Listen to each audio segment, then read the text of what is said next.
Abdul Samji, le président du conseil d'administration de Diamond Trust Bank, a annoncé lors de l'assemblée générale qui se tenait la semaine dernière que le groupe bancaire kenyan envisageait une nouvelle expansion sur l'île de Madagascar et en République démocratique du Congo. Abdul Samji a expliqué pour sa part que les bonnes performances de Diamond Trust Bank cachent un certain nombre de défis, notamment l'obligation de renforcer les fonds propres au sein de ses filiales en Tanzanie et en Ouganda, tout autant qu'elle doit conquérir de nouveaux marchés pour maintenir le cap de croissance sur ses revenus. Il a cependant promis aux actionnaires que ceux-ci recevront des actions. D'après des prévisions publiées par les réassureurs allemands Munich Re, les primes d'assurance dommages émises en Afrique subsaharienne devraient enregistrer une croissance de 5,4% en moyenne par an sur la période 2015-2025. La région du Moyen-Orient et de l'Afrique du Nord peut, quant à elle, tabler sur une progression annuelle moyenne de 5,7%.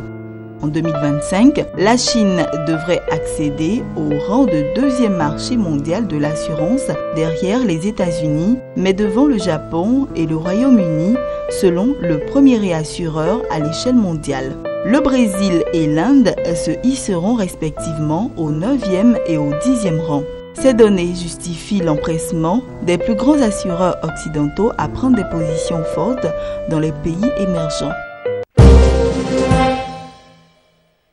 L'agence de notation Standard & Poor's S&P a annoncé dans un communiqué avoir relevé la perspective de la note de l'Égypte B- B de stable à positive, évoquant notamment des avancées en matière de processus de stabilisation politique et de réformes visant à soutenir la croissance économique. L'agence s'attend à ce que les investissements étrangers dans ce pays d'Afrique du Nord dépassent 10 milliards de dollars en moyenne par an au cours des 3 prochaines années. Les secteurs de l'énergie, de l'immobilier, du transport et de la logistique sont les plus susceptibles de bénéficier de ces investissements.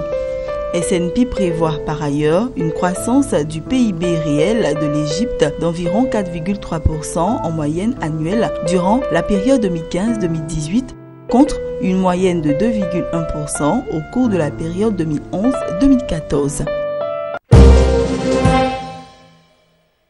Le rendez-vous biennal Symposium international sur l'innovation et la technologie dans l'entreprise des phosphates, organisé par l'OCP, première entreprise industrielle du Maroc et un des leaders mondiaux de l'industrie des phosphates, prévu pour 3 jours, aura lieu du 18 au 20 mai 2015. Il se positionne comme un carrefour de rencontres et d'échanges entre les principaux acteurs internationaux et l'industrie des phosphates et dérivés. Les initiateurs assurent que ce sera un espace de réflexion autour des thématiques environnementales telles que la gestion de l'eau et de l'énergie, les enjeux de sécurité alimentaire et environnementaux liés aux exploitations industrielles et au développement de procédés innovants.